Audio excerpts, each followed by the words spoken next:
ఓం శ్రీ శివాయ గురవే నమ. శ్రీ మహాగణాధిపతయ నమ. శ్రీమదాంధ్ర మహాభారతం కవిత్రయ విరచితం శాంతి పర్వం కృతికర్త తిక్కన సోమయాజి అమృతవర్షణ ధారావాహిక 286వ రోజు తత్వదర్శిని కార్యక్రమానికి ఆధ్యాత్మిక ప్రవచకుల మీదికొండ చంద్రమౌళి రసజ్ఞులను ఆహ్వానిస్తూ స్పందనలను ఆకాంక్షిస్తూ అయ్యా నేటి వరకు మనం విద్యల యొక్క తత్వం ఏంటి, అష్టాదశ పురాణాలు, దశ మహావిద్యలు, వాటి వైభవం మనం అన్నీ కూడా చెప్పుకుంటూ వచ్చాం.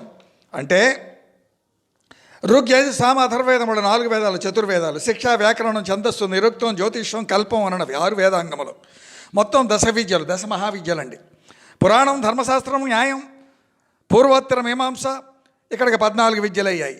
వైద్య విద్య, ఆయుర్వేదం, విలువిద్య, ధనుర్వేదం, సంగీతం, గాంధర్వగానం, నీతిశాస్త్రం అంటే అర్థశాస్త్రము, 4 వేదాంగముల మొత్తం అష్టాదశ విద్యలు.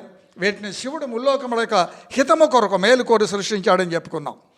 విష్ణువునకు అప్పగించాడు, విష్ణువు అంగీరసునకు, ఆయన దేవేంద్రునకు, ఆయన భృగు మహర్షికి, ఆ భృగువు ఎందరో శిష్యుల ద్వారా త్రిలోకములలో దీన్ని వ్యాప్తి చేయించారు, బోధించారు. కపర్ధి, శంకరుడు, రుద్రుడు, శివుడు, స్థానుడు, ఉమాపతి ఈ నామాలతో వ్యవహరించే దండనీతిని ఎందుకు చెప్తున్నాం? దండనీతి యొక్క వైశిష్ట్యం ఎలా ఉంటుందో, అహింసా పరమో ధర్మ. మరి రాజునకు పాలనా వ్యవస్థలో అహింస గగన కుసుమ ప్రాయము మాత్రమేనా అంటే కాదు అని చెప్పుకున్నాం లోగడ. ఎందుకు ఈ పేర్లన్నీ అంటే కపర్తి, శంకరుడు, రుద్రుడు, శివుడు, స్థానుడు, ఉమాపతి ఈ నామాలు వ్యవహరించబడుతున్నటువంటిది ఎవరో దండనీతి.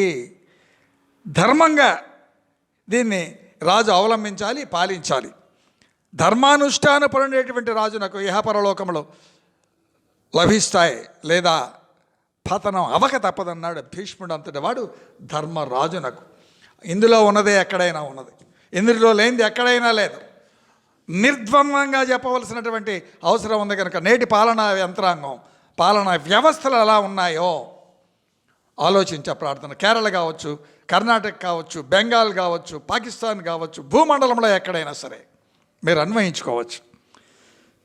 నేడు నేను స్వామిని నుతిస్తూ కుసుమిత తరుజాల భవనాగంధ వనం మే మనసం, కుసుమిత తరుజాల భావనాగంధవన మే మనసం అర్పితం వది రసన్మయ భ్రమతయుత గీతాస్వర సంగతుల స్వాగతం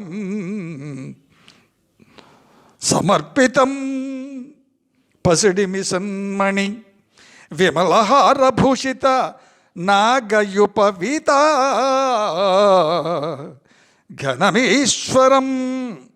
పసిడి మిసన్మణి విమలహారభూషిత నాగయుపవీత ఘన ఈశ్వరం సుసంపత్కారం సుసంపత్కరాం జ్యోత్స్నాం వితాన పూర్ణాం తరంగ దేహి తవ దర్శనం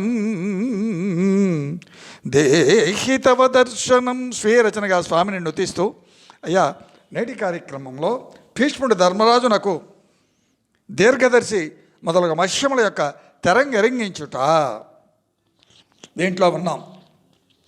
అయ్యా అది ఒక నీటి మడుగండి, ఆ మడుగులో చేపలు ఉంటాయి కదా, ఆ చేపలు ఉన్నాయి, వాటి పేర్లు ఏంటండి? దీర్ఘదర్శి, ప్రాప్త కాలజ్ఞుడు, దీర్ఘసూత్రుడు. ఈ పేర్లోనే వాటి యొక్క లక్షణాలు ఏంటో మనకు అవగతం అవుతూ ఉన్నాయి. అవి చాలా స్నేహంగా ఉంటూ ఉన్నాయి. ఎండాకాలం వచ్చిందండి, మడుగు ఎండిపోసాగుతుంది, సహజం కదా.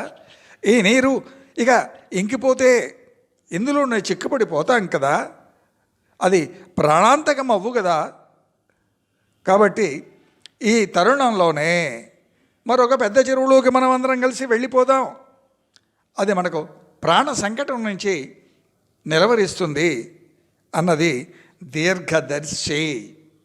ఆ పేరులో ఏముందండి? దీర్ఘదర్శి.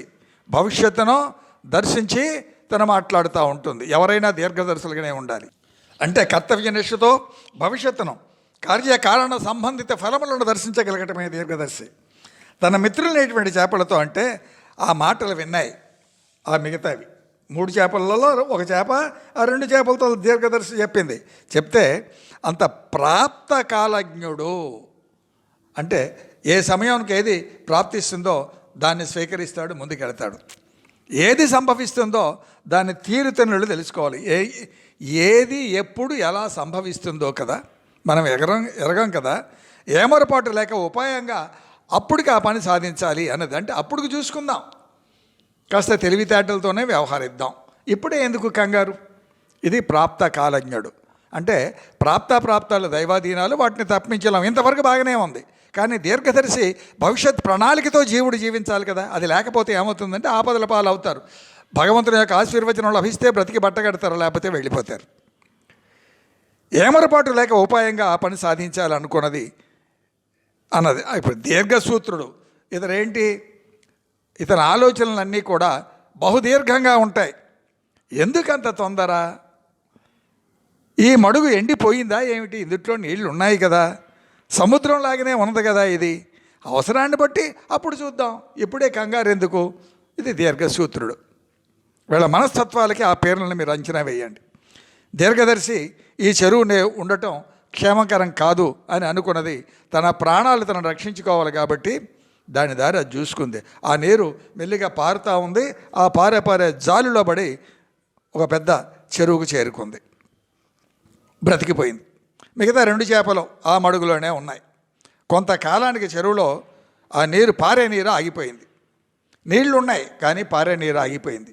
అంటే మడుగు ఎండిపోతూ ఉంది. ఎండలు ముదిరి నీరు ఇంకి జాలరులు చేపలు వేటాడటానికి వచ్చేశారు. అప్పుడు ప్రాప్తకాలజ్ఞుడు, అప్పుడు ఆ సమయంలో ఏది అవసరమో అది పాటిద్దాం అన్నాడు కదా ఆయన. ఆ ప్రాప్తకాలజ్ఞుడు చేపలు కూర్చిన తాళ్లలో గుచ్చినటువంటి చేపలాగా తనే వెళ్ళి ఆ తాళ్లలో అతను నోటితోటి ఆ తాడిని పట్టుకున్నాడు. పట్టుకొని చచ్చిపోయినట్లుగా పట్టుకొని ఏలాడసాగాడు. చటుక్కున ఒకవేళ వాళ్ళు మరొక మడుగులో, అక్కడ అదే మడుగులో పోని చేపలను పట్టడం అయిపోయిన తర్వాత కడుగుతారు. ఆ కడిగినప్పుడు మనం లోపలికి వెళ్ళిపోదాం వాళ్ళు వెళ్ళేటప్పుడు అని అది ఉపాయంగా ఉన్నది. కరిచిపట్టింది. అలాగే చేసి బ్రతికిపోయింది. ఇక దీర్ఘసూత్రుడు జాలరికి చిక్కి గుండె పట్టు తప్పి అయిపోయాడు. కాబట్టి దూరదృష్టి, ధైర్యం లేని బ్రతుకు ఆపదల పాలే కదా. ఇక్కడ మనకు చెప్పాం ఎలాగా అంటే దీర్ఘదర్శి, భవిష్యత్తును దర్శించగలగటం, అంచనా వేయగలగటం. కాబట్టి బలవంతుడైనటువంటి శత్రువుతో అవసరం కొలది స్నేహం చేసినా అవసరం తీరగానే దూరంగా ఉండి తీరాలి.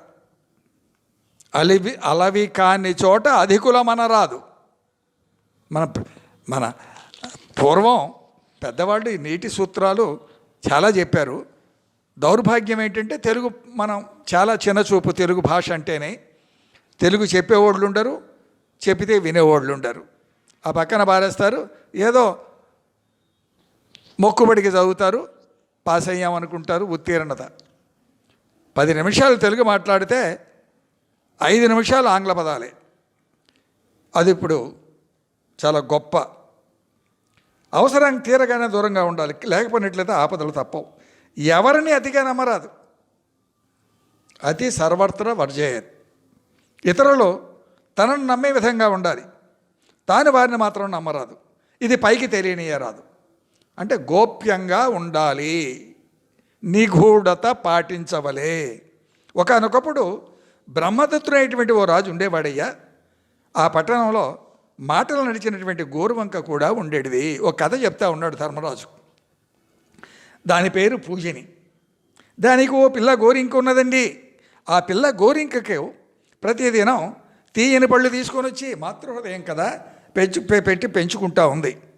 వాటిలో మంచివి ఎంచి రాజు కొడుకుకు కూడా పెట్టేది. వాళ్ళు పెంచుతూ ఉన్నారు ఆ గోరింకను. ఆ గూట్లో అది పిల్లలు చేసింది. ఆ పళ్ళు తీసుకొని వచ్చి ఆ పిల్లకి పెట్టుకుంటుంది ప్రేమగా. అదేవిధంగా ఆ రాజుగారి కొడుక్కు కూడా ఆ పళ్ళు అందిస్తూ ఉంది. ఆయన హాయిగా తింటూ ఉన్నాడు. అలా కాలం గడుస్తున్న కొద్దీ ఆ రాజు కొడుకు పిల్ల గోరింకతో ఆడేవాడు హాయిగా. ఓనాడు ఆ పిల్లవాడు పిల్ల గోరింకను తల విరిచి చంపాడు. చిలిపి చేష్టలు కదా, పట్టుకున్నాడు, గట్టిగా పీకేశాడు. అది మెడ ఇరిగింది, చనిపోయింది. తల్లి వచ్చి చూసుకొని విలపించింది. ఏం చేస్తుంది? ఈ రాజబిడ్డపై పగ తీర్చుకుందాం అని అనుకున్నది. ఆపై తన కాలి గోర్లతో ఆ బాలుడి యొక్క కళ్ళు ఊడబెరికేసింది, అంతే. ఆపై ఆకాశంలోకి ఎగిరిపోయింది. చూడండి, ఎలా చిన్న చిన్న విషయాలే అనుకుంటాం, బహు జాగ్రత్తలు ఎంత అవసరమో ఇక్కడ ద్యోతకం అవుతూ ఉంది. పిల్లవాడు ఏడ్చాడు. అందరూ పరిగెత్తుకొని వచ్చారు, రాజుగారు కూడా వచ్చారు. జరిగింది తెలుసుకున్నాడు. ఈ గౌరవంక ఆకాశంలో ఉండి, రాజా, నీ బిడ్డ నా బిడ్డను చంపాడయ్యా, దాని ఫలితంగా అంధుడయ్యాడు. నేను ప్రతీకారం అంతవరకే చేశాను సుమా, చంపలేదు. నీ కొడుకో చంపేశాడు, నేను మాత్రం ప్రతీకారం మాత్రమే చేశాను. నాకే పాపం అంటదుగాక అన్నది ఆ గోరువంక. అంత రాజు అంటాడండి, నీవన్నది సమంజసమే, నిజమే, సత్యమే చెప్పావు నువ్వు. ఇది నీ దోషం లేదు సుమా, కానీ నీవు అలా వెళ్ళిపోవటం నాకైతే చాలా బాధగా ఉన్నది. నేను ఎంతో ప్రేమగా చూశాను కదా, నేను పంజరంలో పెట్టాను, నీకు ఆహారం ఇచ్చాను, ఎప్పటిలా స్నేహంగానే ఉండవచ్చు కదా, నీకేం భయం లేదు రా అన్నాడు రాజు. నే మోసపోనయ్యా అన్నది గోరువంక. ఎందుకని అన్నదండి ఆ మాట అంటే, ఆ బ్రహ్మదత్తునితో ఆ శారిక బ్రహ్మదత్తునితో చెప్తా ఉంది ఇదంతా కూడా. నెయ్యము సెడినను మాటల తీయదనము బట్టి పగమదిన్ మరచినన్ జావయ్యన్ చెటయ్యే కలంక అయ్యే ఒకటి మూడుంగా కయది మేలగునే. 3 చోట్ల అంటుకుంటుందయ్యా, మేలలా అవుతుంది. స్నేహం చెడి తీయని మాటలతో పడిపోతే ఆ పగను మరగవచ్చేమో, కానీ దాని వలన చావు ఖచ్చితంగా కలుగుతుంది, కలగవచ్చు. ఆ ప్రమాదం కూడా ఉంది. కాబట్టి కలత పుట్టనూ వచ్చో, కీడు పొందనూ వచ్చో, అంతేకాని మంచి మాత్రమో జరుగదు. ఎందుకు? స్నేహం చెడిపోయింది, పగ రగులుకున్నది. వినుము నేలదోచి కొనినను దయాదులైన మాట మాటకేని నాడు వారి ఎదను కీడు వరక చేసిన పగజనించునిట్లు భంగులైదు. 5 రకాలుగా కీడు జరుగుతుందయ్యా. ఎలా? వినుము, వినవయ్యా. నెలదోచి కొనినను దయాదులైన మాట మాటకేని నాడు వారి ఎడను కీడు వారక చేసినన్ పగజనించునిట్లు భంగులైదు. భూమి దురాక్రమణం, ఇది మనకు బాగా తెలుసు. కలియుగంలో ఎక్కడ చూసినా అవకాశం దొరకాలే కానీ మనం జెండా వేసేస్తాం. ఈ భూ దురాక్రమణ, భూ ఆక్రమణ దయాదుల వలన ఇక్కడే వస్తుంది. భాగాలు, పంపకాలు, ఎవడికి స్వచ్ఛత ఉండదు. ఆడవారి వలన మాట వచ్చిన అడ్డు ఆపు లేనటువంటి కీడు తలపెట్ట మనస్తత్వం కలిగి ఉన్నటువంటి వాళ్ళ వలన పగ పుడుతుందయ్యా. ఇది 5 రకాలుగా ఉంటుంది ఈ పగ. ఇది తీరేది కాదు, ఆరేది కాదు. పగయు గల్గిని నీ పాయుని గూఢమై మ్రాన నగ్నియున్న మాట్కి నుండు కాన నమ్మి బేల కాలాంతరంబుననైన చెడును సంధియంబువలదు.